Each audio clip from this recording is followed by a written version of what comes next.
Salut YouTube, moi c'est Clasher, je vais vous faire la review du MP9 KWA.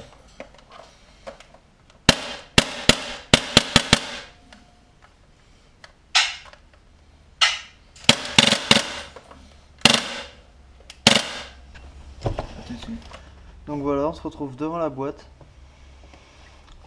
Donc sur la boîte, on peut lire MP9A1 et MP9A3 parce qu'on voit les deux modèles différents sur la boîte. Donc celui avec le rail que je vais vous présenter, c'est le A3 et celui avec la poignée, c'est le A1. Donc on voit les différentes couleurs possibles. On voit la marque du fabricant KWA, la marque Luripac AEG, semi, full auto, hop ajustable, la marque du vrai BET. Alors ici vous pouvez y lire la longueur des crosses pliées 305 mm, dépliées 527 mm, le poids 1725 grammes, le calibre 6 mm, 48 billes par chargeur, matière métal et nylon, 1 joule, enfin, pas tout à fait vrai, parce que moi tous les passages chroniques que j'ai fait, c'est plus, s'ils sont pas downgradés, c'est plus dans les 400 fps, mais après ça dépend du gaz, de la température. Donc voilà, on voit bien que c'est fonctionnement à gaz, hop ajustable, il y a accessoires rail, et puis voilà. Derrière, voilà, ce qui est intéressant, sur la sans ouvrir la boîte, et bon, on peut déjà voir c'est quel modèle au niveau couleur. Là c'est le green en MP9A3. Voilà, il y a le désert, le black en A3, en gros la marque BT. La boîte est assez jolie. Alors, à l'intérieur, voilà, très classique.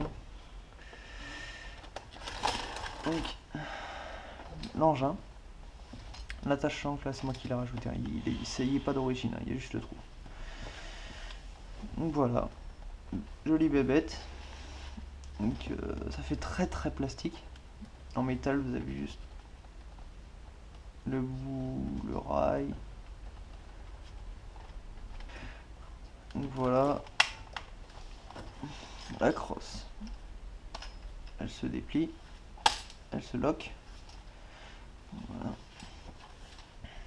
Ici voir. Parce que c'est là on voit MP9, la marque du vrai MP9. Côté,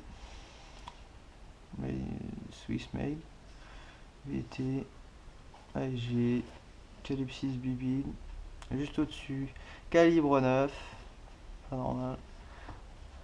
Voilà. Hop. La crosse, elle se replie ici sur ce petit bouton. Vous appuyez, hop, ça la lâche. Elle se reclipse, servir de poignée. Le levier d'armement est ici, donc il faut le mot parce que c'est une petite partie en plastique. Donc si on y va trop cambrant, on peut le casser. Hop.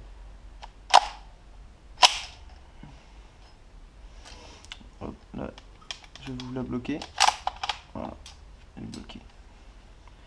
Donc ici, la culasse est rentrée. On peut régler le hop avec ce petit outil qui est fourni avec la réplique. Il faut enlever le chargeur. Et voilà. Hop. Vous clipsez là-dedans. Et vous serrez ou desserrez selon ce que vous voulez. Montez ou descendez. Voilà.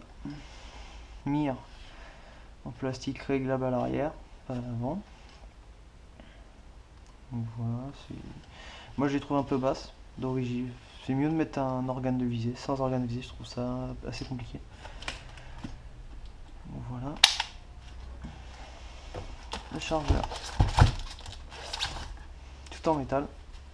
Il pèse lourd, je dirais Il passe pas plus lourd que la réplique, mais pas loin. Donc à gaz. 48 billes. Avantage.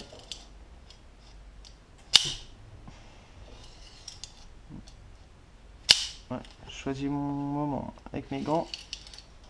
Voilà. Donc voilà, il se lock au bout. Remplir les billes.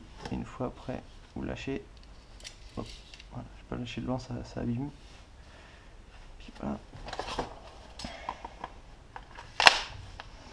Voilà, donc là déjà il pèse un peu plus.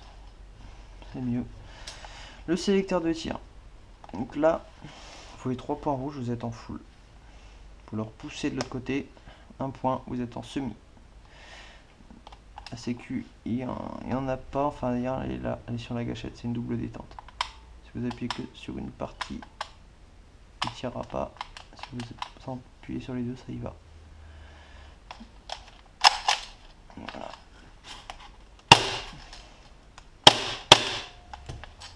Beaucoup de bruit. C'est un vrai plaisir. Très bonne portée. Bonne puissance. Franchement, c'est une arme redoutable pour le CQB. On peut facilement le customiser, on va dire, avec tous ces rails. Petite poignée. Un petit holo. Et voilà. Là, j'ai plus une réplique qui ressemble à quelque chose.